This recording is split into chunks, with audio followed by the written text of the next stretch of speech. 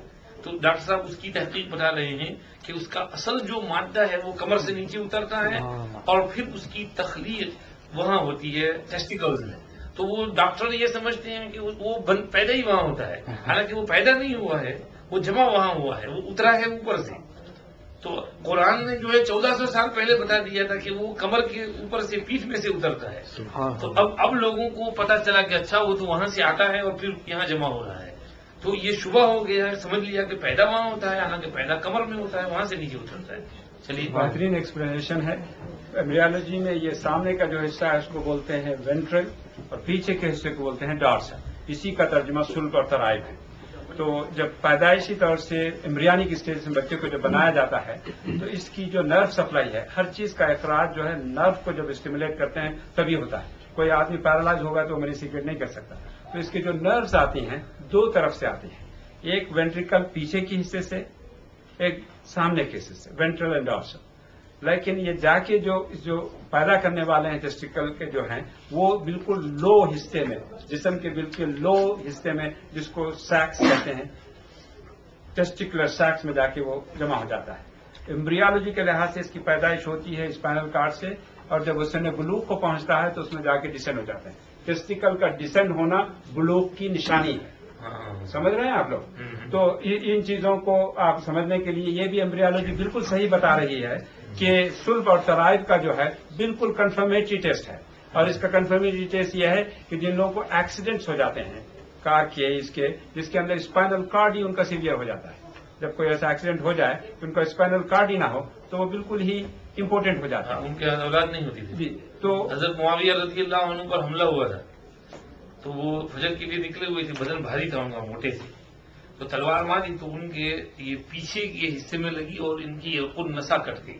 تو وہ بچ تو گئے کیونکہ معمول تھوڑا سا زخم تھا، مگر وہ رگ، وہ وین جو تھا نسا والا، وہ کٹ گیا. تو اس کے بعد معاویہ کے یہاں کوئی اولاد نہیں ہوئی. تو حضرت معاویہ نے وہ سزا میں اس کی بھی وہ رگ کٹ دی. تو یہ کمر میں، کیونکہ کمر پہ ماری تھی اس نے تلوار، تو کمر سے وہ منی اترتی ہے، یہ اس کی علامت ہے. اسی سوال پہ کئی ڈاکٹر حضرات کا ڈفرنس ہے کہ وہ یہ سمجھتے ہیں کہ سیکریشنز کے لیے سلب اور ترائب کا لفظ جو استعمال کیا ہے وہ کریکٹ نہیں ہے، اس واسطے کہ اونلی ون سپلائی. تو یہ پروف ہے آپ لوگوں کے سامنے، سالڈ پروف ہے. اللہ کی جو باتیں کتاب میں لکھی ہیں وہ سالڈ پروف ہے، اس کے اندر شک و شبہ کی گنجائش نہیں ہے. اب رہا سوال الخا سے ہم آگے چلتے ہیں. اس کے اندر جو مدغا سے ہم آگے جو چل رہے ہیں اس کے اندر یہ بھی آیا تھا کہ اللہ مختلف اسٹیجز سے اس کو بناتے ہیں. بعض اسٹیجز میں اس کے تمام چیزیں ڈفرینشیٹ ہو جاتی ہیں، یعنی اس سے ہارٹ بننا ہے، اس سے برین بننا ہے، اس کو کہتے ہیں ڈفرینسیشن. تو مدغا کے اسٹیجز میں جو ٹیتھ مارکس ہیں جس کو سومائٹ کہتے ہیں وہ ڈٹرمن کرتی ہیں کہ یہ چیزیں بنے گی. لیکن بعض ایسے اسٹیجز ہیں جس میں کوئی بھی ڈٹرمن نہیں ہوتا کہ اس کا کیا بنے گا. تو اسی آیت میں آگے چل کر، اسی سورہ المومنین کے آیت میں مولانا نے ابھی پڑھا ہے، آگے چل کر ایک لفظ آ جاتا ہے کہ ثم انشانا خلقا آخر، پھر اس کو ایک نئی حیات دی جاتی ہے. اس کا کیا مطلب ہے؟ تو ایمبریالوجی کے اندر 42 ڈیز، اس کو یاد رکھیں آپ لوگ، 42 days up to 4 weeks of development, اس کے اندر کوئی حیات ہی نہیں ہوتی. ایک بالکل گوشت کے ایک ٹکڑا ایک رہتا ہے، اور مائکروسکوپک لیول پہ اتنا حقیر، اتنا کم رہتا ہے کہ اس کو سوچ بھی نہیں سکتے ہیں کہ ایک بہترین انسان اسے بن سکتا ہے. لیکن جب اس کے ڈیولپمنٹ آگے ہو جاتے ہیں، 42 ویکس کے قریب آتا ہے، تو 42 ڈیز کے قریب آتا ہے، تو اس کے اندر ایک خاص قسم کی حرکت کرنے کے سومائٹس کو اللہ اپنی قدرت سے بتاتے ہیں کہ اس کے اندر ایک نئی حیات پیدا ہونے والی ہے. تو بعض لوگ اس کو بڑا ہوتا ہے تو ماں کے پیٹ میں کیک مارتا ہے، وہ ماں کہہ دی کہ گدگدی ہو رہی ہے، 7 مہینے کا ہو جائے، کیونکہ اس وقت وہ گھومتا ہے اندر. لیکن اس سے پہلے جب 42 ڈیز کا ہوتا ہے تو اس کی حرکت شروع ہو جاتی ہے. وہ ایک مفتی صاحب نے تحقیق کروائی تھی ڈاکٹر صاحب سے کہ بچے میں روح جو ہے 4 مہینے کے بعد پھونکتی ہے، تو بھائی اس سے پہلے حرکت کیا کرتا ہے؟ تو وہ اسے سمجھ میں آیا کہ یہ خاص قسم کا کوئی چیز ہے، کوئی 2 روح الگ الگ ہیں. ایک روح جو ہے وہ حرکت دینے والی ہے اور دوسری روح اس میں جان پھونکنے والی ہے. تو وہ جو جان پھونکنے والی روح جو ہے وہ 4 مہینے کے بعد آتی ہے.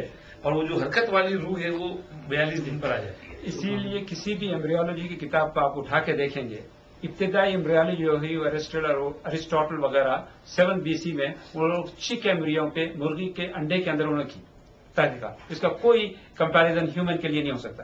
آج کی جو ہیومن ایمبریولوجی ہے اس میں یہ کنفرم ہوتا ہے کہ 7 ویک تک جو حالت رہتی ہے ایمبریو کی ماں کے پیٹ کے اندر، اس کے اندر کوئی حرکت وغیرہ کی کوئی گنجائش ہی نہیں رہتی، ہوتی نہیں. کوئی کیمرہ بھی نہیں بتائے گا اور کسی ٹیسٹ کے لحاظ سے.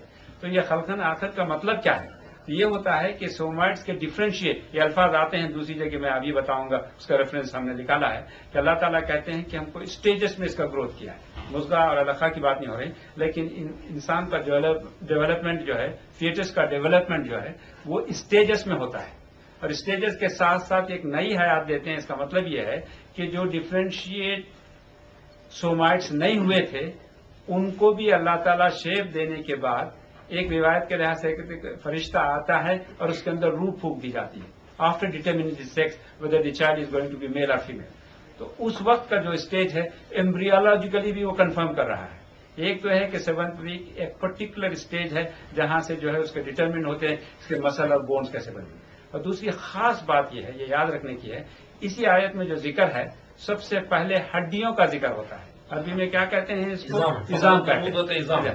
اور اس کے بعد چبائی ہوئی بوٹی، اس کے بعد ہڈیاں بنی. جی، ہڈیوں کا پہلے آنا. اس سے پہلے بھی مولانا نے جب لوگوں کو جب شبہ ہونے لگا کہ اللہ تعالیٰ مرنے کے بعد کس طرح سے زندہ کریں گے، یہ حضرت عزیر کی جو واقعے کو میں بیان کرنے کے لیے وقت نہیں، یہی بتاتا ہوں. اس وقت بھی آیت میں یہی آیا کہ تم اپنے گدھے کی طرف دیکھیے، اس کی ہڈیوں کے اوپر کس طرح سے ہم کو چڑھا جاتے ہیں.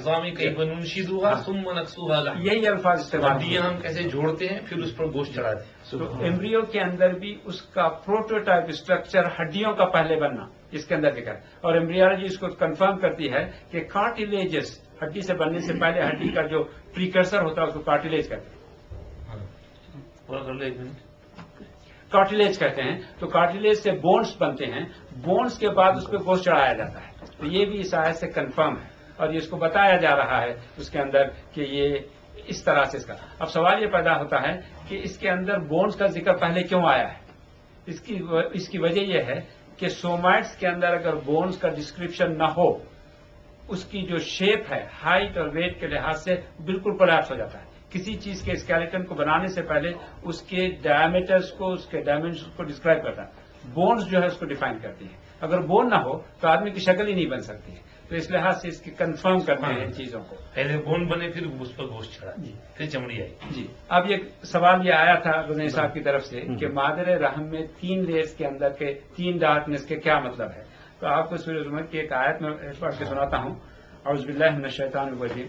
خلقکم من نفس واحدہ ثم جعل منها زوجها وانزل لكم من الانعام 8 ازواج يخلقكم في بطون امهاتكم خلقا من بعد خلق في ظلمات ثلاث ذلكم الله ربكم له الملك لا اله الا هو فأنا تشركون. He created you all from a single person, then created of a like nature his mate, and he sent down for you 8 head of cattle in pairs.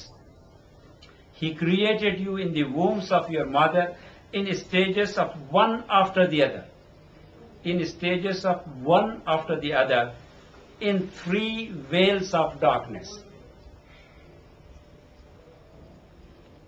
Such is Allah, your Lord and cherisher. To him belongs all domain. There is no God but he. Then how are you turned away from the Lord? تو اس کے اندر 2 چیزیں آپ کو یہ ہے کہ میں اس کو ایمفیسائز کیا تھا. Stages, He created you in the wombs in stages one after the other. اس سے پہلے یہی کہہ رہا تھا some are differentiated, some are non-different. اب دوسری بات جو ہو رہی ہے 3 veils of darkness. 3 veils of darkness کو 3 طریقے سے سمجھایا جا سکتا ہے اور ہر ایک سچ ہے. ایک یہ ہے کہ ماں کے پیٹ کی اوپر کی جو لیئر ہوتی ہے اس کو کہتے ہیں ابڈمن، یہ جو حصہ ہے. اس کے بعد رحم مادر جس کے اندر بچے کو انکلوز کیا جاتا ہے، اور تیسری لیئر ہوتی ہے جس کو بولتے ہیں پلاسینٹا، ایک ایسی جھلی جس کے ذریعے سے اللہ تعالیٰ نے اس فیٹس کو غذا پہنچاتے ہیں ماں کی طرف سے، پلاسینٹل کارڈ سے. تو یہ 3 لیئرس ہیں. دیکھیے، ایک پلاسینٹا جس سے اس کو نرشمنٹ آ رہا ہے، ٹشو کے جیسا اس کو انکلوز کر دیتا ہے بیبی. دوسرا جو ہے پلاسینٹا کے اوپر جو رہتا ہے اس کو جو کہتے ہیں رحم مادر، ووم، بچہ دانی. اور تیسرا اس کی پیٹ کی لیئر خود. تینوں ڈارکنیس کے اندر بچہ پیدا ہے. یہ ایک ایکسپلینیشن. پناہ لیتا ہوں میں اللہ کی شیطان مردود سے. بسم اللہ الرحمن الرحیم. شروع اللہ کے نام سے جو بے حد مہربان نہایت رحم والے ہیں.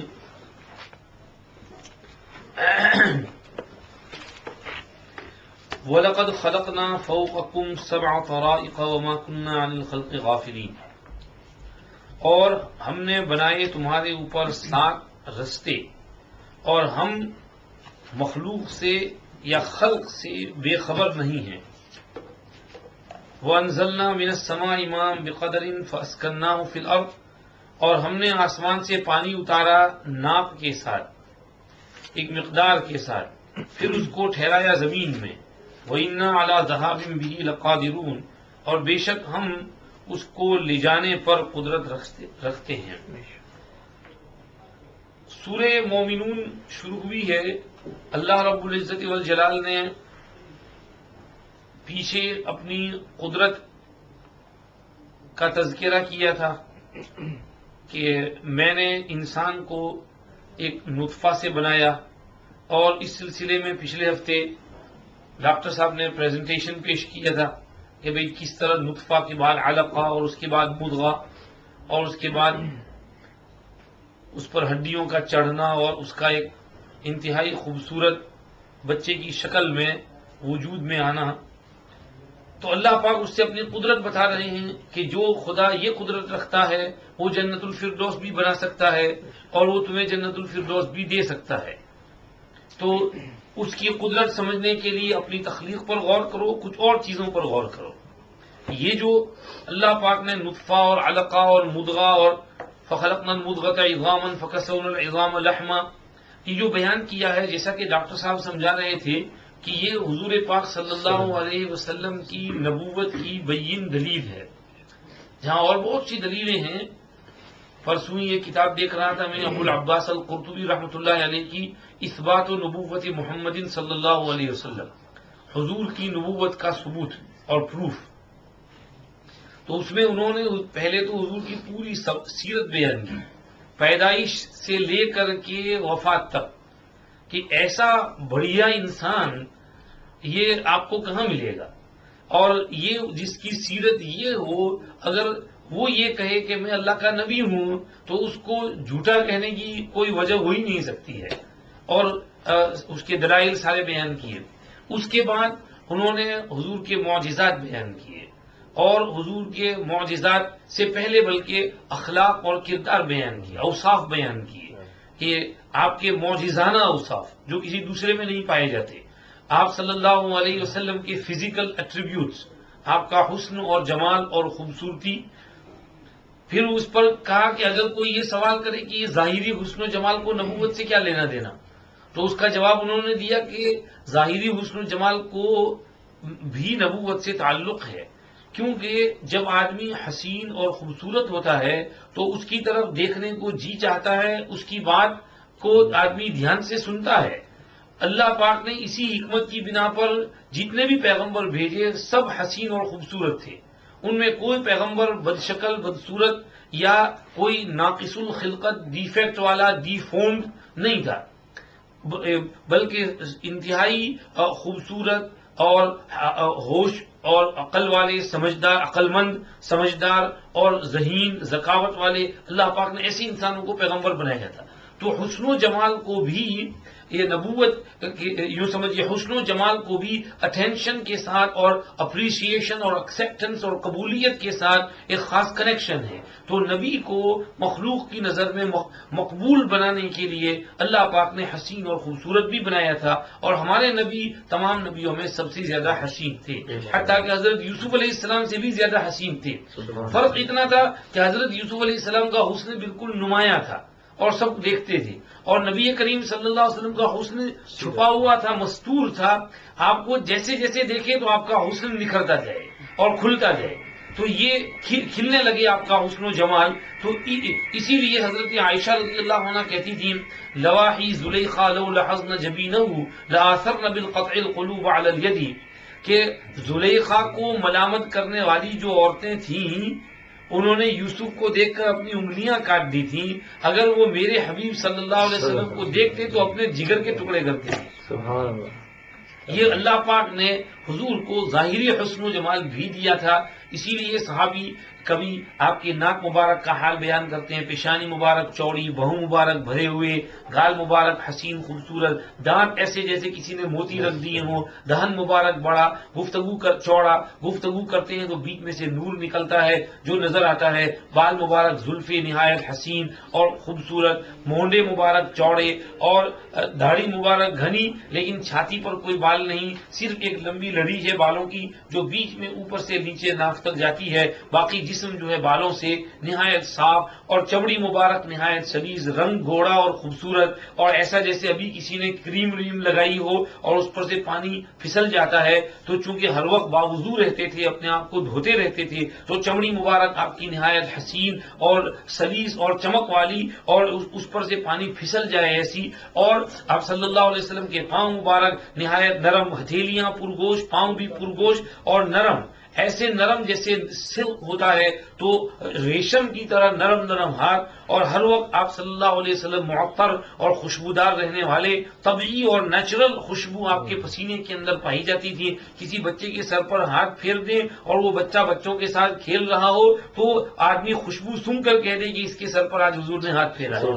یہ اللہ پاک نے اپنے نبی کو ظاہری حسن اور جمال بھی ایسا نصیب کیا، اور اس کے بعد باطنی کمالات، اخلاق، کردار اور اوصاف، اور آپ کی شجاعت اور بہادری، آپ کی سخاوت اور فیاضی، آپ کا معاف کرنا اور حلم اور صبر اور پیشنس اور ٹالرنس، اور یہ جتنے اچھے اخلاق ہو سکتے ہیں اعلیٰ درجے پر آپ پہنچے ہوئے تھے، اور آپ سے زیادہ اچھے اخلاق کسی کے ہو ہی نہیں سکتے. اللہ نے تو آپ کو بھیجا ہی تھا وَإِسْتُ لِأُتَمِّمَ مَكَارِمَ الْأَخْلَاقِ، کہ مکارم اخلاق جو آدم علیہ السلام سے لے کر چلے آ رہے تھے، پیغمبر مخلوق کو سکھاتے گئے سکھاتے گئے سکھاتے گئے، تو اس میں جو کچھ کسر رہ گئی تھی وہ اللہ نے حضور کے ذریعے پوری کر دی. اب اچھے اخلاق آپ پر کمپلیٹ ہو گئے، سخاوت، شجاعت، اور جو کچھ جس کو آپ بزرگی اور نیک صفتی اور حلم اور بردباری اور ٹالرنس اور اچھی اسپیچ اور زبان کے اندر ایلوکوینس اور زبان میں نرمی اور گفتگو کے اندر نرمی، یہ جو اوصاف ہوتے تھے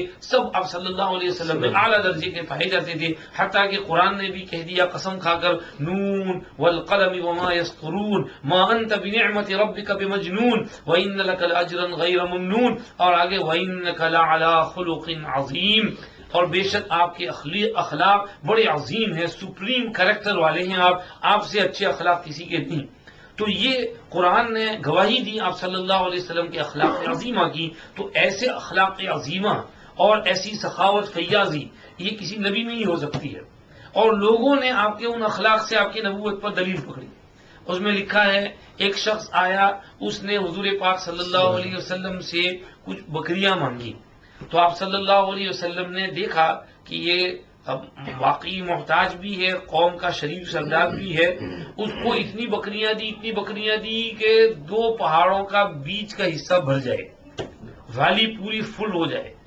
تو وہ جب ان بکریوں کو لے کر جانے لگا تو اس نے آپ کی سخاوت سے آپ کی نبوت پر دلیل پکڑی کہ اتنی بڑی سخاوت کوئی نبی ہی کر سکتا ہے، کوئی بادشاہ نہیں کر سکتا. ایک شخص آتا ہے، آپ صلی اللہ علیہ وسلم کو اس نے کچھ قرض دے رکھا ہے، اور قرض کا جو لمٹ ہے اس سے 2 دن پہلے آ جاتا ہے ٹائم سے، کہتا ہے میرا قرض لاؤ، اور تم لوگ پیسے کھا جاتے ہو عبد المطلب کے بیٹے اور ہمارے پیسے دیتے نہیں ہو. تو صحابہ بڑے ہوں کہ حضرت عمر بھی غصے میں آ گئے، کیا آپ صلی اللہ علیہ وسلم نے فرمایا عمر 1 منٹ ٹھہر جاؤ، تم نے مجھ سے کچھ اور کہنا چاہیے، اس سے کچھ اور کہنا چاہیے، تم اس کی بات سنو تو مجھے تو کہنا چاہیے کہ یا رسول اللہ آپ ٹھیک سے ادا کر دیا کرو، اور اس کو کہنا چاہیے بھائی تجھے پیسے مانگنا ہے تو پیسے مانگنے کا بھی ڈھنگ ہوتا ہے، تو ذرا سلیقے سے اپنے پیسے مانگا کر. اس کے بعد اس کو کہا بھائی ابھی تو 2 دن باقی ہیں ہماری میعاد کو، تم تو وقت سے پہلے آ گئے ہو. تو آپ صلی اللہ علیہ وسلم نے فرمایا کہ اچھا بھائی اس کو دو، اس کا میرے ذمہ اتنا ہے، ادا کر دو۔ حضرت عمر سے کہا کہ جاؤ اس کے پیسے ادا کرو اور اس میں زیادہ دینا، اس کو مزید اس پر دینے کا حکم فرمایا۔ ایک اور شخص آتا ہے اور اس کا بھی یہی سیم کیس ہے، وہ کہتا ہے کہ جب تک میرے پیسے لاؤ۔ حضور کہتے ہیں کہ میرے پاس ابھی قرض چکانے کے لیے کچھ نہیں ہے۔ تو اس نے کہا اچھا تو پھر میں آپ کے ساتھ چمٹا رہوں گا جب تک میرے پیسے ادا نہ ہوں۔ اور اس زمانے میں ایسا تھا کہ کوئی قرض کسی کے ذمہ ہو اور نہ دیتا ہو تو اس کے ساتھ چپک جاتے تھے، اس کے ساتھ جہاں وہ جائے جاتے تھے، اور گھر میں جائے تو گھر میں، باہر آئے تو باہر میں، مارکیٹ میں تو مارکیٹ میں، اور رات اس کے یہاں ہی سونا، اس کے یہاں ہی کھانا، اور اسی کے پیچھے پڑے رہنا حتیٰ کہ وہ پیسے تھے۔ تو اس نے کہا میں آپ کے ساتھ چمٹا رہوں گا۔ حضور نے کہا ٹھیک ہے، بیٹھے رہے، حضور بھی بیٹھے رہے، صحابہ کے درمیان وہ بھی بیٹھا ہوا ہے۔ اب جو ہے شام ہو گئی، رات ہو گئی، دوسرے دن صبح ہو گئی اور وہ چمٹا ہوا ہے، اور حضور بھی صبر کیے ہوئے ہیں، اس کے ساتھ مسجد میں ہی ہے۔ اور سمجھیے کہ جب صبح ہوئی تو وہ کہنے لگا اشہد ان لا الہ الا اللہ واشہد ان محمدا عبدہ ورسولہ۔ کہنے لگا اصل میں بات یہ، میں نے تورات میں آپ کے سارے اوصاف پڑھ لیے تھے اور وہ سب آپ میں نے دیکھ لیے تھے، یہ ایک صفت آپ کے تحمل والی ابھی مجھے دیکھنی تھی کہ آپ کتنے حلیم اور تحمل اور ٹالرنس والے ہیں۔ تو میں نے یہ ترکیب اس لیے کی تھی کہ آپ کا حلم اور آپ کا تحمل بردباری دیکھوں، وہ میں نے دیکھ لی۔ میں کلمہ پڑھتا ہوں، میرا مقصد قرض مانگنا نہیں تھا۔ اور پھر اس نے کہا کہ میں بڑا مالدار یہودی ہوں، تو میری یہ ساری جائیداد آپ لیجئے اور اسلام کے لیے خرچ کیجیے۔ تو اس آدمی نے حضور کے تحمل سے آپ کی نبوت کے اوپر استدلال کیا۔ کبھی ایسے بھی ہوئے ہیں کہ کسی نے آپ کی بہادری سے استدلال کیا۔ رکانہ نامی ایک پہلوان ہے مکہ میں، ان کو کوئی پچھاڑ نہیں سکتا تھا، سب سے بڑے باڈی بلڈر اور ریسلر تھے۔ تو ایک مرتبہ مکہ شریف کی پہاڑیوں میں حضور سے ملاقات ہو گئی، حضور نے ان کے سامنے اسلام پیش کیا، بھائی رکانہ مسلمان ہو جاؤ، کلمہ پڑھ لو لا الہ الا اللہ۔ کہنے لگے اگر آپ میرے سے کشتی کرو اور مجھے کشتی میں پچھاڑ دو، ہرا دو، تو میں مسلمان ہو جاؤں گا۔ اس نے سوچا کہ محمد صلی اللہ علیہ وسلم تو ایوریج آدمی ہے اور میں تو بڑا پہلوان ہوں، یہ مجھے کہاں گرائیں گے؟ فرمایا بہت اچھا، مسلمان ہو جاؤ گے؟ کہاں؟ تو آپ کشتی لڑی۔ اب کشتی لڑاتے ہوئے حضور نے گرایا اس کو اور پن ڈاؤن کر دیا۔ اس کی سمجھ میں نہیں آیا کہ یہ کیا ہوا۔ اس نے کہا نہیں کچھ مسٹیک، پھر سے دوبارہ لڑو۔ پھر دوبارہ کشتی ہوئی، دوبارہ حضور نے گرا دیا اس کو۔ انہوں نے کہا ابھی بھی میں سیٹسفائی نہیں ہوں۔ پھر دوبارہ کشتی لڑی، سہ حضور نے آپ کو حضور نے اس کو گرا دیا۔ اب اس نے کہا کہ یہ تو کوئی باہر سے کچھ ہے تھا، اشہد ان لا الہ الا اللہ واشہد ان محمدا عبدہ ورسولہ۔ تو یہ اس زمانے کے لوگ، کبھی کچھ لوگ آپ کی زبان کی فصاحت سے آپ کی نبوت پر دلیل پکڑتے تھے۔ ایک شخص آتے ہیں مکہ شریف میں، تو مکہ والے ایسا کرتے تھے کہ باہر سے آنے والے مہمانوں کو ڈرا دیتے تھے پہلے سے کہ یہاں ہمارے یہاں ایک صاحب ہیں، ان کو ذرا ٹھیک نہیں ہے، ان کے پاس نہ جانا، کہیں وہ تمہیں بھی کچھ گڑبڑ کر دیں گے۔ تو لوگ جو ہے ڈر کے رہتے تھے، چونکتے تھے، حضور کو دیکھ کر بھاگتے تھے۔ تو ایک صاحب آئے، ان کا نام ضماد تھا، تو وہ کچھ ان کو بھی کان بھر دیے اس طرح، تو وہ کچھ دن کے لیے تو ڈرتے رہے۔ پھر ایک دن انہوں نے سوچا کہ یار میں تو سمجھدار آدمی ہوں، یہ لوگ خامخواہ مجھے ڈراتے ہیں، لاؤ میں اس آدمی سے بات تو کرتا ہوں۔ ان کے دل میں ایسا خیال آیا، تو وہ حضور کے پاس آئے، کہنے لگے محمد یہ لوگ مجھ کو کہتے ہیں کہ بھئی آپ کو کچھ بیماری ہے، جنون ہے، دیوانگی ہے، اور میں جو ہے اپنے جہاں سے جس علاقے سے آیا ہوا ہوں وہاں پر میں چھو منتر کرتا ہوں، لوگوں کو ذرا جھاڑ پھونک کرتا ہوں، دم وم کرتا ہوں، تو اگر آپ کو بھی کوئی رغبت اور شوق ہو تو میں آپ پر بھی کچھ دم کر دوں، آپ کا علاج ہو جائے۔ آپ صلی اللہ علیہ وسلم اس کی بات سنتے تھے۔ اس کے بعد آپ نے فرمایا بسم اللہ الرحمن الرحیم ان الحمد للہ نحمده ونستعینه ونستغفره ونؤمن به ونتوکل علیہ ونعوذ باللہ من شرور انفسنا ومن سیئات اعمالنا من یهده اللہ فلا مضل له ومن یضلل فلا ہادی له۔ سب تعریفیں اللہ کے لیے ہیں، ہم اس کی تعریف کرتے ہیں، ہم اسی کی مدد مانگتے ہیں اور اسی سے اپنے گناہ بخشواتے ہیں اور اس پر ایمان رکھتے ہیں اور اس پر بھروسہ کرتے ہیں، اور ہم اللہ کی پناہ لیتے ہیں ہمارے نفوس کے شر سے اور ہمارے اعمال کی برائی سے۔ تو اذان ہو چکی، ایک دفعہ اس کو بولو۔ اور ہمارے برے عمل سے ہم اللہ کی پناہ لیتے ہیں۔ جس کو اللہ ہدایت دے اس کو کوئی گمراہ نہیں کر سکتا، اور جس کو اللہ گمراہ کرے اس کو کوئی ہدایت نہیں دے سکتا۔ یہ جملے جب حضور نے کہے تو وہ دماغ کہنے لگے ایک منٹ ٹھہر جاؤ، یہ جو آپ نے کلمات کہے ہیں ذرا ریپیٹ کرو تو ان کو۔ تو آپ صلی اللہ علیہ وسلم نے یہی ریپیٹ کی۔ تو کہنے لگا واللہ میں نے جادوگروں کی باتیں سنی ہیں، کاہنوں کی باتیں سنی ہیں، اور بڑے بڑے لوگوں کی باتیں، ایسے پیارے جملے تو کبھی میں نے سنے ہی نہیں ہے۔ یہ تو ایسا لگتا ہے آپ سمندر کی تہ میں غوطہ لگا کر وہاں سے یہ جولز اور ڈائمنڈز اور پرلز لائے ہیں، لاؤ آپ کا ہاتھ، میں بیعت کرتا ہوں، اور بیعت کر لی مسلمانوں نے۔ تو اس نے صرف حضور کے چند کلمات کو سن کر دین اسلام کو قبول کر لیا۔ تو یہ اوصاف ہیں حضور کے جن کو دیکھ کر لوگ مسلمان ہوتے تھے۔ آگے جو بات کہنی ہے بعد میں کہتے ہیں، نماز پڑھیں گے۔ تو میں بیان یہ کر رہا تھا کہ نبی کریم صلی اللہ علیہ وسلم کی نبوت کو سمجھنے کے لیے مختلف لوگوں نے مختلف طرح سے آپ کی نبوت پر استدلال کیا۔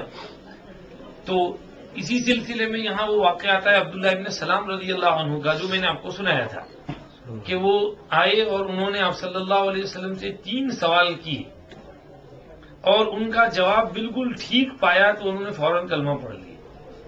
ایک سوال ان کا یہی تھا کہ کیا بات ہے لڑکا لڑکی اپنے ماں اور باپ سے مشابہت رکھتے ہیں، ان کے فیچرز جو ہیں ماں باپ جیسے دکھتے ہیں، تو یہ مشابہت کی وجہ کیا ہے؟ تو آپ صلی اللہ علیہ وسلم نے ارشاد فرمایا کہ ماں کے پیٹ میں بچہ دانی میں ماں اور باپ دونوں کا نطفہ پہنچتا ہے اور دونوں میں ملاپ ہوتا ہے، تو ان میں سے جو غالب آتا ہے تو اس کی وجہ سے مشابہت واقع ہوتی ہے، اور اس کی وجہ سے میل اور فیمیل کا اس پر دار و مدار رہتا ہے۔ تو اب حضرت انہوں نے کہا کہ بھئی یہ بات تو نبی کے سوا کوئی نہیں جان سکتا، وہاں پر کون یہ سب دیکھنے گیا تھا کہ بچہ دانی کے اندر کیا ہوتا ہے۔ آگے انہوں نے اور سوال کیا تھا، سب سے پہلے جنت والوں کو کھانا کیا ملے گا، اور زمین جب بدلی جائے گی تو لوگ کہاں ہوں گے، پرصراط پر ہوں گے۔ یہ جواب دے دیا تھا جنت میں سب سے پہلے کھانا مچھلی ملے گی، بنگلہ دیشیوں کو مزے آ جائیں گے، اور مچھلی کی کلیجی جو ہے اور اس میں سے اس کا کنارہ جو ہے اس سے ان کو کھلایا جائے گا، اور ایک بیل جو ہے اس کو ذبح کیا جائے گا جو جنت میں چل رہا ہے، اللہ پاک نے اس کو پیدا کیا ہے، تو اس بیل کے گوشت میں اتنی برکت ہوگی کہ سب سے پہلا جو طبقہ وہاں جائے گا وہ سب اس بیل کے گوشت سے کھائیں گے۔ تو بہترین گائے کا گوشت بیف وہاں پر ملے گا سب سے پہلے جب جائیں گے، تو مچھلی اور بیف یہ کھانے کو ملے گا۔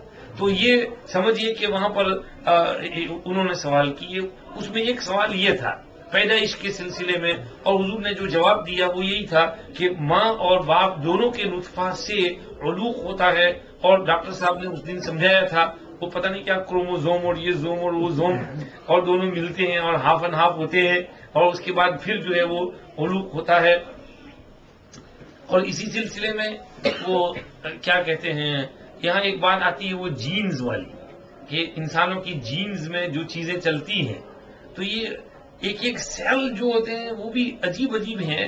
انسان کی باڈی میں جو سیلز ہیں تو ہر سیل میں بھی احساس اور ادراک پایا جاتا ہے، اس کا بھی ایک دل ہے، اس کی بھی ایک چمڑی ہے، اس کا بھی ایک امیون سسٹم ہے، اور وہ بھی پورا ایک ایک سیل کے اندر اللہ نے یہ احساس رکھا ہے۔ پھر یہ ڈی این اے کی جو ذرات ہیں یہ ہیں، یہ عجیب ایک اللہ نے ایک انسان کے اندر ایک دنیا عجیب رکھی ہے۔ یہ پیٹ کے اندر جو آتے ہیں تو یہ کتنی پھیلی ہوئی ہیں، اس کو پھیلایا جائے تو پتہ نہیں کتنا ایریا کور کر لیں، اور کتنے فیٹوں کے فیٹ اور فٹ بال پچ بھر جائے، اتنی ساری آنٹیں نکلتی جائیں، اسٹریچ ہوتی ہیں۔ وہ کون بیمار ہے، اس کو آنٹ میں کچھ ہوا ہے تو اس کے کتنے فیٹ آنٹیں تو انہوں نے نکال دی وہ بیماری کی وجہ سے، وہ کاٹتے جاتے ہیں، وہ ختم ہی نہیں ہو رہی اس کی آنٹیں۔ تو یہ اللہ پاک نے ایک اندر کا جو ایک نظام اور ایک سسٹم بنایا ہے، کوئی عجیب سا بنایا ہے۔ عبداللہ ابن سلام رضی اللہ عنہ نے صرف یہ سوال پوچھا تھا کہ میل اور فیمیل اور ماں باپ کے ساتھ سملارٹی اور مشابہت کی کیا وجہ ہے؟ حضور نے فرمایا یہ نطفے کا جو علوق ہوتا ہے تو اس میں جو پانی غالب ہوتا ہے اس کے ساتھ مشابہت ہوتی ہے۔ اگر ماں کا پانی غالب ہو تو بچہ اس سے مشابہ ہوتا ہے، باپ کا پانی غالب ہو تو بچہ اس کے کے ساتھ مشابہ ہوتا ہے. یہ وجوہات حضور نے سمجھائیں. تو حضرت عبداللہ ابن سلام نے حضور کے ان 3 جوابات سے آپ کی نبوت کے اوپر استدلال فرمایا. تو آپ صلی اللہ علیہ وسلم اللہ کے نبی ہیں. آپ کا لایا ہوا سچا قرآن، اللہ پاک اس میں یہ باتیں کہہ رہے ہیں، اور آج کل کے جو سمجھدار سائنسداں ہیں وہ اس کی تصدیق کرتے ہیں اور مانتے ہیں کہ یہ اللہ کے نبی ہی ایسی بات کہہ سکتے ہیں. آگے یہ جو اللہ نے کہا فَكَسَوْنَا الْعِظَامَ لَحْمًا ثُمَّ أَنشَأْنَاهُ خَلْقًا آخَرَ، پھر ہم نے اس کو ایک نئی خلقت میں بنا دیا اور اٹھا کر کھڑا کر دیا. فَتَبَارَكَ اللَّهُ أَحْسَنُ الْخَالِقِينَ، بڑی برکت والے ہیں اللہ جو سب سے اچھے بنانے والے ہیں. ویسے جب حضور نے یہ آیت تلاوت فرمائی تو حضرت عمر فاروق رضی اللہ عنہ وہاں بیٹھے ہوئے تھے اور آٹومیٹک ان کی زبان سے نکل گیا فَتَبَارَكَ اللَّهُ أَحْسَنُ الْخَالِقِينَ، اور اللہ نے بھی ایسے ہی اس آیت کو اتارا فَتَبَارَكَ اللَّهُ أَحْسَنُ الْخَالِقِينَ. تو اس کو حضرت عمر کے موافقات میں شمار کیا گیا کہ حضرت عمر کوئی بات کہتے تھے اور قرآن میں اسی کے موافق اترتا تھا. مثلا پردے کا حکم ہے تو حضرت عمر نے کہا تھا اور اللہ نے پردے کا حکم اتارا. سورہ تحریم میں آیت ہے عسى ربه ان طلقكن ان يبدله ازواجا خيرا منكن مؤمنات مسلمات قانتات تائبات عابدات سائحات سیبات وابکارا. حضرت عمر نے یہی کلمات کہے تھے اور اللہ نے ایسے ہی اس کو نازل فرمایا. تو کبھی کبھی ایسے ہوا ہے کہ ان کی زبان سے ایک جملہ نکلا، اللہ نے بھی ویسے ہی اس کو نازل فرمایا. یہ کیا ہے؟ فرشتہ ادھر سے لے کر آ رہا ہوتا ہے تو وہاں پر چونکہ وہ بہت اٹینشن کے ساتھ سن رہے ہیں دھیان سے، تو قلب کے اوپر ان کے وہ چیز وارد ہوتی ہے اور اس کا اللہ پاک ادراک کر دیتے ہیں، احساس پیدا کر دیتے ہیں کہ یہ چیز اترنے والی ہے، اور فرشتہ بھی حضور سے بلوائے اس سے پہلے وہ صحابی بول دیتے ہیں. اسی لیے حضور نے حضرت عمر کو کہا محدث اور ملہم، کہ حضرت عمر رضی اللہ عنہ محدث تھے، فرشتے ان سے بات کرتے تھے. فرمایا پچھلی قوموں میں بہت سے محدث ہوتے تھے ملہم، کہ جن سے فرشتے کلام کرتے تھے، جن کے قلب کے اوپر انسپریشن اترتا تھا، الہام ہوتا تھا. تو میری امت میں اگر کوئی آدمی ایسا ہے تو وہ عمر ہے. تو اس لیے کہا کہ حضرت عمر نے بھی یہ جملہ کہا فَتَبَارَكَ اللَّهُ أَحْسَنُ الْخَالِقِينَ، اللہ نے بھی ویسے ہی اتارا. اللہ کا کرنا کہ اس سے حضرت عمر کے ایمان کو تو قوت ہوئی کہ اللہ پاک نے بھی ایسے ہی اتارا، ہمارے ایمان میں بھی قوت پیدا ہوئی. لیکن کچھ لوگ الٹی چال بھی چلتے ہیں، اللہ ہماری حفاظت فرمائے الٹی چال چلنے سے. وہاں پر ایک صاحب تھے، وہ کبھی کبھی وحی لکھا کرتے تھے، ان کا نام تھا عبداللہ ابن سعد ابن ابی سرح. انہوں نے جب یہ دیکھا کہ حضرت عمر نے کہا فَتَبَارَكَ اللَّهُ أَحْسَنُ الْخَالِقِينَ اور اللہ نے بھی اتارا فَتَبَارَكَ اللَّهُ أَحْسَنُ الْخَالِقِينَ، تو ان کو شک شبہ پیدا ہو گیا کہ یہ کیسا کلام ہے اللہ کا کہ انسان کچھ کہے اور اللہ بھی ویسا اتارے. تو نعوذ باللہ وہ مرتد ہو گیا اور وہ بھاگ کر کے وہاں سے مکہ شریف چلا گیا.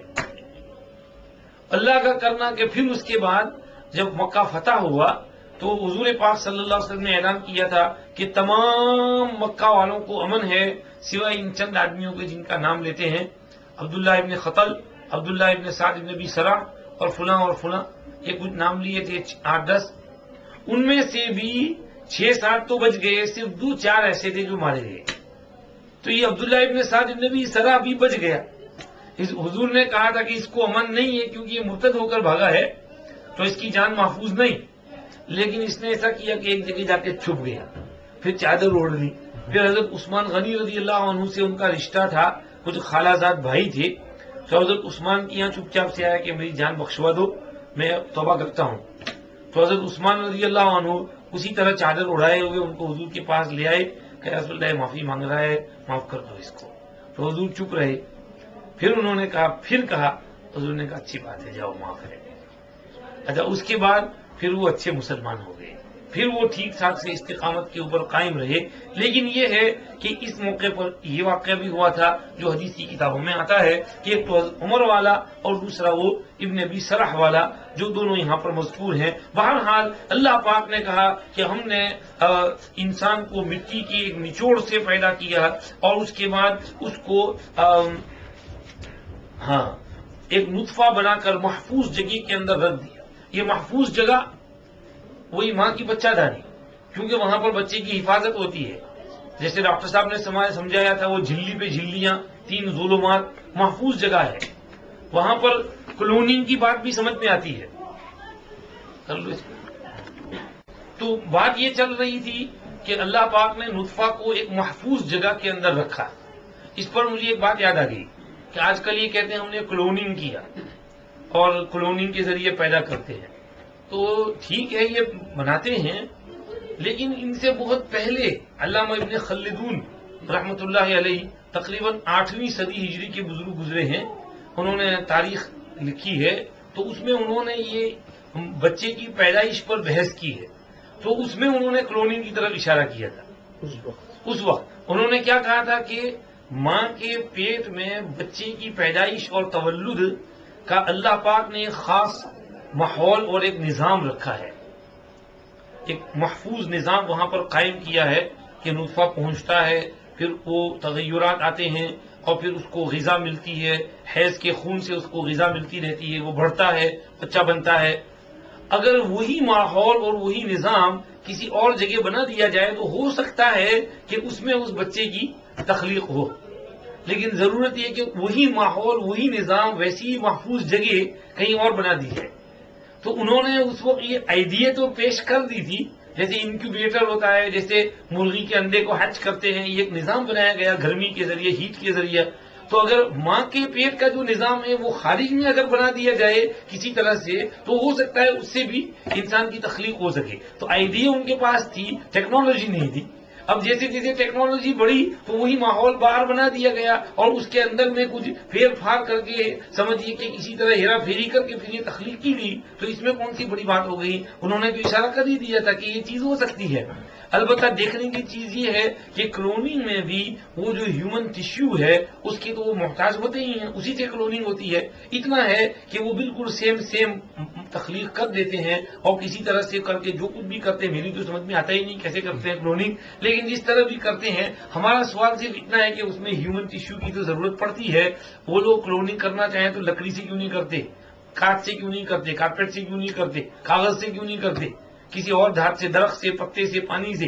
جو اللہ پاک نے جس چیز کا جو نظام رکھا ہے، بکری کا تو اس کا وہ نظام، انسان کا تو اس کا وہ نظام، اسی سے کلوننگ کر سکتے ہیں، اس کے علاوہ سے نہیں. معلوم ہوا اللہ پاک نے جو کہا ہے میں نے جو نظام بنایا ہے اسی طرح سے تخلیق ہوگی تو اسی طرح سے تخلیق ہوگی. اور وہ چیز ہے اللہ پاک نے اس کو کہا فی قرار مکین، ایک محفوظ قرار کی جگہ میں ہم نے اس کو رکھ دیا تاکہ وہاں پر اس کا سمجھیے کہ اس محفوظ ٹھکانے میں ان ادوار اور اطوار سے وہ گزرے اور 9 مہینے میں وہ بچہ تیار ہو کر نکلے. ہم نے اس نطفے کو جمع ہوا خون بنایا، پھر اس جمے ہوئے خون کو گوشت کی بوٹی بنایا، پھر اس گوشت کی بوٹی پر ہڈیاں چڑھائیں اور پھر ان ہڈیوں کے اوپر گوشت چڑھایا اور پھر ہم نے اس کو ایک نئی ہی پیدائش میں نکال دیا. کچھ نیا ہی بن گیا وہ انسان، کہاں سے کہاں آ گیا.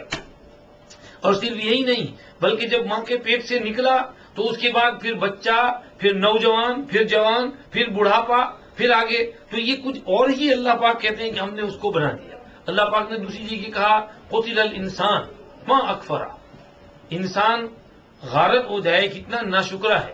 من ای شیء خلقہ، کس چیز سے بنایا ہے خدا نے اس کو؟ من نطفہ سے بنایا. خلقہ فقدرہ، اس کو بنایا اور اس کا ایک میجرمنٹ بنایا، ایک مقدار کے ساتھ اس کو بنایا کہ یہ بیبی اتنا ہوگا ماں کے پیٹ میں اور اس طرح سے سمجھیے کہ تولد ہوگا، پھر اتنا بڑھے گا، اتنا فیٹ کا ہوگا اور اتنی سمجھیے کہ اس کی صحت اور تندرستی اور قوت اس کے اندر ہوگی اور اتنی عمر پائے گا.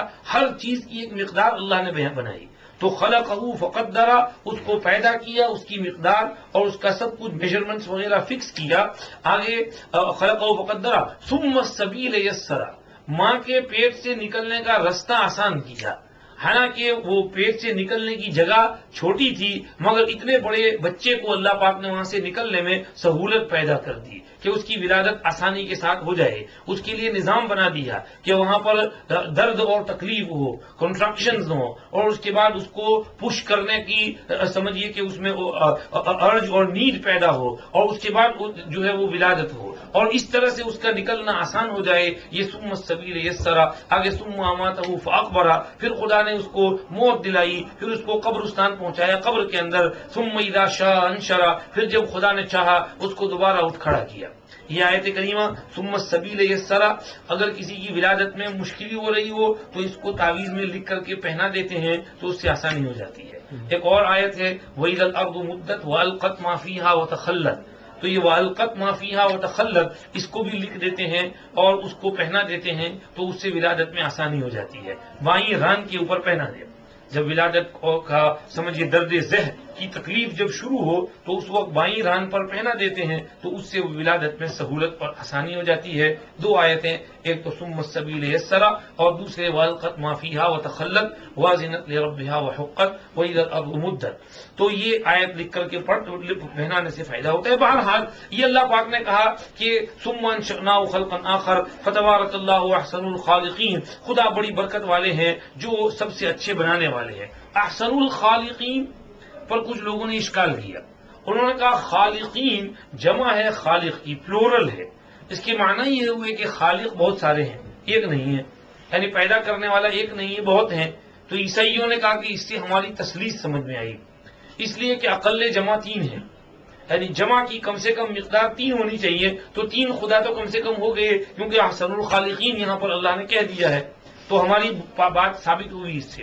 لیکن جواب اس اشکال کا یہ ہے کہ لفظ خلق کے معنی صرف پیدا کرنے کے نہیں ہے، لفظ خلق کے معنی بنانے اور شکل بنانے اور فارم کرنے کے بھی آتے ہیں. خود قرآن شریف میں دوسری جگہ حضرت عیسیٰ علیہ السلام ہی کا مقولہ ہے انی اخلق لکم من الطین کہیئۃ الطیر فانفخ فیہ فیکون طیرا باذن اللہ، کہ میں مٹی سے پرندے کی شکل بناتا ہوں اور اس کی جیسی صورت، پھر اس میں پھونک مارتا ہوں تو وہ اڑتا ہوا پرندہ ہو جاتا ہے باذن اللہ، اللہ کے حکم سے.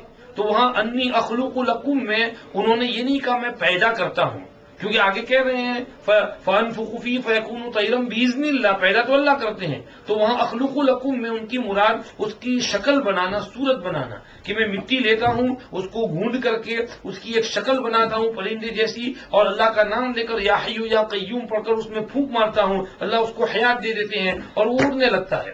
تو خلق کے لغوی معنی بنانے کے بھی آتے ہیں، صرف پیدا کرنے کے نہیں. اور دنیا میں بہت سے لوگ بہت سی چیزیں بناتے ہیں، بہت سے انوینٹرز اپنی نئی نئی چیزیں بناتے ہیں، روبوٹ بھی بناتے ہیں لوگ، اور چیزیں جو استعمال کی ہیں وہ بناتے ہیں. تو انوینشن اور بنانا اس کو بھی خلق کہتے ہیں. تو احسن الخالقین کے معنی بنانے والے، کہ دنیا میں بہت سے بنانے والے اپنی اپنی چیزیں بناتے ہیں. کوئی روبوٹ جاپان نے بنایا ہے، کوئی امریکہ نے بنایا ہے، اور کوئی کسی چیز اور چیزیں لوگ بناتے ہیں، انوینشنز نئے نئے کرتے ہیں. تو جو کچھ دنیا میں لوگ بناتے ہیں ان میں سب سے اچھے بنانے والے اللہ ہیں، اللہ سے اچھا بنانے والا کوئی نہیں. بتاؤ ایسا خوبصورت بیبی ایک نطفہ سے کوئی بنا سکتا ہے؟ نہیں بنا سکتا. روبوٹ بنانے والے کے لیے بھی میٹل چاہیے، وائر چاہیے، یہ چاہیے، وہ چاہیے، 1000 چیزیں چاہیے، تب جا کر کے وہ ایک روبوٹ کو فارم کرے گا اور بنا سکے گا. اللہ پاک تو ایک نطفہ سے اتنے حسین خوبصورت انسان کو بنا دیتے ہیں. تو اللہ سے زیادہ اچھا بنانے والا کوئی نہیں ہے. تو یہاں مراد خالقین سے احسن المقدرین، احسن الصانعین، کے سب سے اچھا اندازہ لگانے والا، سب سے اچھا صنعت اور بنانے والا جو ہے وہ اللہ ہے. کیونکہ دنیا میں اور لوگ بھی چیزیں بناتے ہیں تو سب سے اچھے بنانے والے اللہ ہیں. یہ معنی یہاں مراد ہیں، اس لیے پھر اشکال نہیں ہوگا. ثم انکم بعد ذلک لمیتون، ہاں یہ تمہاری پیدائش تو ہو گئی لیکن اس کے بعد تمہارے اوپر موت آنے والی ہے. یعنی یہ نہ سمجھنا کہ تمہارا وجود تمہارا ذاتی ہے اور تمہارا خود اپنا ہے، بلکہ تم نے دیکھ لیا تم وجود میں آئے کہاں سے؟ عدم سے، نیست سے ہست ہوئے، عدم سے وجود میں آئے، نان ایگزسٹنس سے ایگزسٹنس میں تم آئے.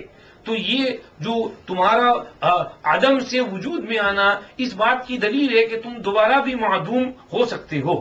تو تم وجود میں تو آ گئے ہو، پھر ایک وقت آئے گا کہ پھر معدوم ہو جاؤ گے. اس کو موت سے تعبیر کرتے ہیں، جس کو اللہ جگہ جگہ یاد دہانی دلاتے ہیں. کل نفس ذائقۃ الموت، ہر شخص نے موت کا مزہ چکھنا ہے. الذی خلق الموت والحیات لیبلوکم ایکم احسن عملا، قدرت نے موت اور حیات کا نظام بنایا تاکہ تم کو چیک کرے کہ تم کو سب سے اچھے عمل کرنے والا کون ہے. تو یہ ایک امتحان اور ٹیسٹ کی جگہ ہے. اس لیے اللہ ریمائنڈ کرتے ہیں کہ تمہاری پیدائش تو ہو گئی، بنا تو دیا ہم نے تم کو، دنیا میں پہنچا بھی دیا اور ایک بہت خوبصورت حسین انسان بنا دیا، لیکن یاد رکھنا کہ موت آنے والی ہے اور مرنا ہے، تمہیں اللہ کے یہاں پہنچنا ہے، اور تمہارا وجود یہ اللہ کا ایک عطیہ اور اس کی بخشش اور اس کی گفٹ ہے اور اس کا ہدیہ ہے، تو اس کو سمجھنا اور یہ سمجھنا کہ موت آئے گی تمہارا سارا نقشہ بگاڑ دے گی۔ اتنا خوبصورت انسان جب قبر میں جائے گا تو کیڑے مکوڑے اس کو کھا جائیں گے، ہڈیاں الگ الگ ہو جائیں گی اور پیٹ بھی ختم ہو جائے گا، سارا جسم، آنکھیں وانکھیں سب کچھ کیڑے مکوڑے کھا جائیں گے۔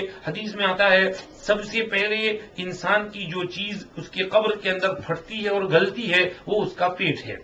ان اول ما ينتج من بدن الانسان بطنه، کہ قبر میں دفن ہونے کے بعد سب سے پہلے پھٹنے والی چیز پیٹ ہے اور پھر اس میں سے ساری چیزیں بہتی ہیں، نکلتی ہیں اور کیڑے مکوڑے آ کر مٹی اس کو کھا جاتی ہے۔ تو اس لیے تم کو موت آنے والی ہے اور اتنا بہترین نقشہ جو ہے بگڑنے والا ہے وہاں جا کر کے، اس کا خیال رکھنا۔ اور ثم انکم یوم القیامۃ تبعثون، ہاں اور پھر قیامت کے دن تم نے دوبارہ اٹھنا ہے، اللہ کے دربار میں حاضری دینا ہے۔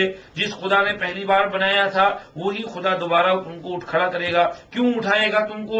تاکہ تم نے جو اپنے اعمال جو اپنی زندگی میں کیے ہیں تو اس کے نتیجے اور اس کا رزلٹ تمہارے سامنے پیش کر دیا جائے۔ اللہ پاک نے یہ قدرت کا کارخانہ کچھ یوں ہی بیکار اور عبث نہیں بنایا ہے۔ یہ انسان کی جو تخلیق ہوئی ہے، بناوٹ جو اس کی ہوئی ہے، تو یہ بنانا اور اس کی تخلیق بے فائدہ نہیں، اس میں بھی کچھ حکمت ہے، اور وہ حکمت ہے وما خلقت الجن والانس الا لیعبدون، اللہ کی بندگی کرو، بندگی کے لیے پیدا کیے گئے ہو، تاکہ پھر جب بعث ہو تم دوبارہ اٹھائے جاؤ، اللہ کے یہاں جاؤ تو عبادت کا پورا پورا اجر اور ثواب تم کو مل سکے، اور سمجھیے اس پر تم یقین کرو۔ یہ اللہ پاک نے انسان کی تخلیق کے جو ادوار اور اطوار ہیں جن سے انسان گزرتا ہے اس کو بیان کیا اور پھر اس میں حکمت کی طرف اشارہ کر دیا۔ آگے اللہ پاک وَلَقَدْ خَلَقْنَا فَوْقَكُمْ سَبْعَ طَرَائِقَ وَمَا كُنَّا عَنِ الْخَلْقِ غَافِلِينَ۔ اس میں جانے سے پہلے وہی جو شہزاد بھائی نے بھی سوال کیا تھا اس کا جواب دے دیتے ہیں۔ میں نے شروع میں ذرا تھوڑا سیرت النبی کا بیان کیا کیونکہ یہ ربیع الاول کا مہینہ چل رہا ہے اور نبی کریم صلی اللہ علیہ وسلم کی سیرت طیبہ بیان کرنی ہی چاہیے، اور تھوڑا حضور کو یاد کریں، ہم حضور کی محبت ہمارے دل میں ذرا بڑھے اور کچھ درود شریف پڑھنے کا شوق ہو، اتباع سنت کا شوق پیدا ہو، ہماری زندگی ذرا سدھر جائے اور سنت کے مطابق ہم اپنی زندگی گزارنے والے بن جائیں، اس لیے حضور کو یاد کرنا چاہیے۔ اس مہینے میں آپ صلی اللہ علیہ وسلم کی ولادت بھی ہوئی ہے، اور اسی مہینے میں آپ نے مکہ سے مدینہ ہجرت بھی فرمائی ہے، اور اسی مہینے میں آپ کی وفات حسرت آیات بھی ہوئی ہے۔ تو تینوں باتیں یاد رکھنے کی ہیں کیونکہ تینوں ربیع الاول میں ہوئی ہیں۔ بعض لوگ صرف ایک بات کو یاد رکھتے ہیں، وفات کو بھول جاتے ہیں۔ یہ نہیں کبھی ولادت کا تذکرہ کریں، میلاد النبی کا، مولود شریف کا، تو وفات النبی کا بھی تذکرہ کریں کہ حضور کی وفات بھی تو اس مہینے میں ہوئی ہے۔ بہرحال تو یہ حضور کو یاد کرنا اور آپ کا تذکرہ کرنا یہ عین ایمان ہے، باعث ثواب ہے، خیر اور برکت ہے۔ شہزاد نے پوچھا کہ بھئی مولود شریف منا سکتے ہیں یا نہیں، تو اس کا جواب ہم نے مختصر الفاظ میں دے دیا کہ بھئی اس کا مدار اس کے اوپر ہے کہ وہ کیسا مولود شریف منائیں گے۔ اگر قاعدہ اور سلیقہ سے ہو تو ٹھیک ہے، اگر بے قاعدگی کے ساتھ ہو تو منع ہے۔ قاعدہ اور سلیقہ کے ساتھ بیٹھیں، یاد کریں حضور کو، حضور کی ولادت کے وقت جو احوال پیش آئے تھے، اس سے پہلے دنیا کیسی تھی اور پھر حضور کے آنے کے بعد دنیا کیسی ہوگی۔ تو حضور کی تشریف آوری اور آپ کا اس دنیا میں تشریف لانا، اس کو آدمی یاد کرے، اور ولادت با سعادت اور اس وقت جو نشانیاں ظاہر ہوئی، جو معجزات کہہ لیجئے عوام کی اصطلاح میں، ویسے محدثین کی اصطلاح میں تو اس کو ارہاس کہتے ہیں، لیکن ارہاس سمجھ نہ پڑے، معجزہ کہہ لیجئے کہ وہاں پر کسریٰ کے محل میں 14 کنگرے گر گئے، 1000 سال سے 2000 سال سے اس کی آگ جل رہی تھی، وہ بجھ گئی، ایک دم سے بجھ گئی، اور سمجھیے آسمان زمین کے نظام میں کوئی تغیر تبدل سا نظر آیا، ساوا دریا تھا وہ خشک ہو گیا، ایک دم سے اچانک پانی اس کا اندر چلا گیا، قیصر جو ہے وہ پریشان ہو گیا، اس کا ایک نجومی کاہن تھا وہ دوڑا دوڑا آیا اور کہنے لگا کہ آج ستارے جو ہیں ہٹے ہیں اپنی جگہ سے، ایسا لگتا ہے کہ آخری زمانے کا جو نبی ہے وہ پیدا ہو چکا ہے، کہاں وہ ہم پن پوائنٹ نہیں کر سکتے، لیکن آج رات اس کی ولادت ہو گئی ہے۔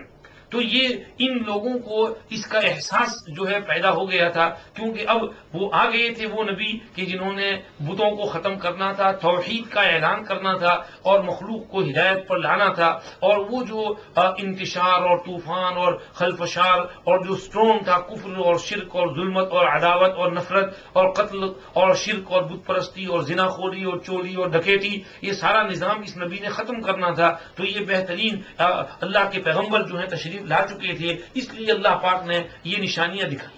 پھر اسی سال کیا ہوا، وہ ہاتھیوں والا قصہ بھی ہوا، ابرہہ والا، تاکہ اس سے قریش کا ایک رعب اور ڈھاک اور سکہ جو ہے پورے عرب میں بیٹھ جائے، پھر قریش جہاں کہیں جائیں تو ان کی عزت کی جائے، اور محمد الرسول اللہ بھی پھر پتہ چلے کہ یہ بہت عظیم خاندان کے اندر یہ پیغمبر آئے ہیں، کوئی معمولی انسان نہیں ہے۔ تو اس لیے اللہ پاک نے اسی سال یہ واقعہ بھی کرایا۔ تو حضور کی مولود شریف کا اگر آدمی اس طرح سے تذکرہ کرے، بے شک یہ باعث خیر ہے، برکت ہے، اکابر کے یہاں ہوتا تھا۔ لیکن اس سے آگے اگر بے قاعدگی سے سمجھیے برے طریقے پر اس کو کریں تو پھر وہ اچھی چیز بھی بری بن جاتی ہے۔ اور برا طریقہ کیا ہے، اس میں ناچ گانا، مرد عورتوں کا اختلاط اور ڈانسنگ وانسنگ، میوزک، سانگز، یہ چیزیں ہو جائیں۔ اور بعض جگہوں پر تو نعوذ باللہ یہ ولادت کا جو منظر ہے اس کا ایک نقشہ بناتے ہیں، ڈھونگ بناتے ہیں۔ ایک کتاب میں ہم نے پڑھا کہ بعض علاقوں میں پردے کے پیچھے ایک عورت کو بٹھاتے ہیں اور سب لوگ اس طرف بیٹھتے ہیں، اور پھر وہ عورت جو ہے وہ سمجھیے کہ ایسی آواز نکالتی ہے جیسے ولادت کے وقت عورتوں کی آواز ہوتی ہے، چیخنا چلانا، وہ ابھی ولادت ہو رہی ہو، اور سب جو ہے کھڑے ہو کر درود پڑھنے لگتے ہیں۔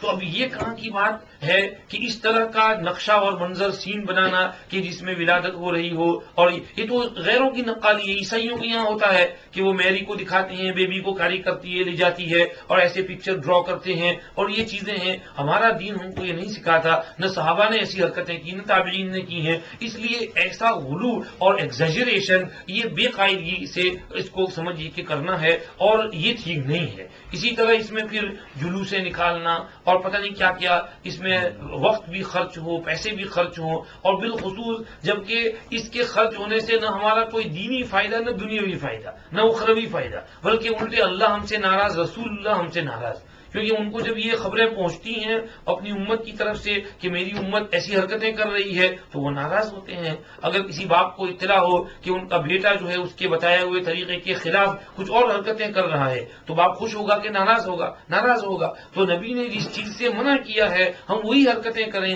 تو نبی ہم سے خوش نہیں ہوں گے، وہ تو ہم سے ناراض ہوں گے۔ تو ایسی حرکتیں نہیں کرنی چاہیے کہ جو آپ صلی اللہ علیہ وسلم کے لیے بھی دکھ اور درد کا باعث بن سکیں۔ بے شک آپ کے مولود شریف کا تذکرہ کریں، سلیقہ کے ساتھ کریں، ترتیب کے ساتھ کریں، اور کوئی بے ترتیبی والی چیز اس کے اندر نہ گھسنے پائے، یہ سمجھیے کہ ہے۔ ویسے ہم لوگ تو ربیع الاول میں ایسا کرتے ہیں، بچوں میں تھوڑا بیان کرتے ہیں۔ تو آج بھی وہاں ہمارے یہاں زکریا مسجد میں اسمبلی تھی تو تھوڑی دیر کے لیے بیان کیا۔ میں نے کہا کہ حدیث میں ہم کو کہا گیا کہ رسول اللہ کی محبت ہم سب پر فرض ہے، واجب ہے۔ ہمارا ایمان اس وقت تک کامل نہیں ہوگا جب تک ہم رسول اللہ سے سب سے زیادہ محبت نہ کرنے لگے، اپنے والد سے، اولاد سے، تمام انسانوں سے زیادہ محبت ہم کو حضور کے ساتھ ہو، تب جا کر کے ایمان کامل ہوگا۔ اور میں نے کہا جب ہم ہمارے نبی سے محبت کریں گے تو ہم کو کیا ملے گا؟ حضرت انس رضی اللہ عنہ چھوٹے صحابی ہیں، 10-12 سال کے، حضور کی خدمت کرتے ہیں 10 برس تک۔ تو وہ کہتے ہیں کہ حضور پاک صلی اللہ علیہ وسلم نے فرمایا یا بنیا، پیارے بیٹے، ان قدرت ان تصبح وتمسی وليس في قلبك غش لاحد فافعل، اگر تجھ سے یہ ہو سکے کہ تو صبح و شام ایسی حالت میں کرے کہ تیرے دل میں کسی کی طرف سے کینہ اور میل اور ہیٹرڈ اور میلس اور جیلسی نہ ہو، کلین ہو تیرا دل، تو ایسا کر۔ اس لیے کہ یا ثم قال یا بنی وذلک من سنتی، بیٹے یہ میری سنت ہے، یعنی میرا یہ طریقہ ہے کہ میں صبح و شام اس طرح کرتا ہوں کہ میرا دل صاف ہو، میں اپنے دل میں کسی کی طرف سے میل نہیں رکھتا، اپنا دل چیک کرتا ہوں روزانہ، صبح میں بھی شام میں بھی، کہ میرا دل کلین ہونا چاہیے، تو یہ میری سنت ہے۔ پھر آگے فرمایا ثم قال یا بنی وذلک من سنتی ومن احب سنتی فقد احبنی، اور جو میری سنت سے محبت کرے اس نے میرے ساتھ محبت کی، ومن احبنی کان معی فی الجنہ، اور جو میرے ساتھ محبت کرے وہ جنت میں میرے ساتھ ہوگا. تو میں نے کہا بچوں ہاتھ کھڑے کرو، کس کو حضور سے محبت ہے؟ تو سب نے ہاتھ کھڑے کیے کہ ہم کو حضور سے محبت ہے. میں نے کہا ماشاءاللہ، تو انشاءاللہ تم سب حضور کے ساتھ جنت میں ہوگے انشاءاللہ. تو سب ماشاءاللہ. تو بچوں میں تھوڑا اس کو بیان کیا.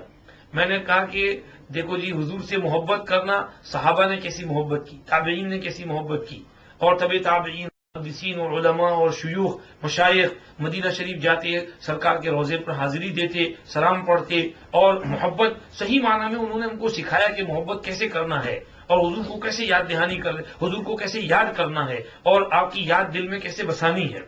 تو ان کی بات تو بہت، ان کے قصوں میں تو ہم نہیں جا سکتے ہیں، وہ تو بڑے اولیاء اللہ تھے اور عاشق رسول تھے، عشاق رسول تھے. میں نے کہا ہمارے اس گئے گزرے دور میں بھی ایک گنہگار مسلمان بھی اللہ کے نبی سے بہت محبت کرتا ہے، اور اس کے دل میں محبت پیوست ہوتی ہے، بیٹھی ہوئی ہوتی ہے، صرف وہ اوپر وہ غبار چڑھ جاتا ہے، اس کو تھوڑا صاف کرنے کی ضرورت ہے. وہ محبت اس وقت ظاہر ہوتی ہے جب اس سے کوئی ٹکر لگتی ہے تو وہ ایک دم سے جوش میں آ جاتی ہے.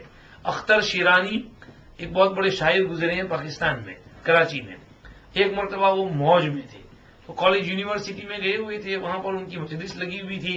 تو سمجھیے کہ بڑے اپنے دور کے شاعر تھے، تو بہت سے اسٹوڈنٹس وغیرہ بھی اکٹھے ہو گئے، سوال جواب کچھ شروع ہو گئے، کچھ شراب بھی وہاں پر رکھا گیا، تو انہوں نے ایک آدھ دو گلاس بھی وائن کے چڑھا لیے، ذرا نشہ بھی چڑھ گیا، کیونکہ شاعروں کی یہاں تو چلتا ہے، پوئٹس جو ہوتے ہیں میں خانے کی باتیں کرتے ہیں، تو میں خانے اور میں بھی چلتا ہے ان کے یہاں.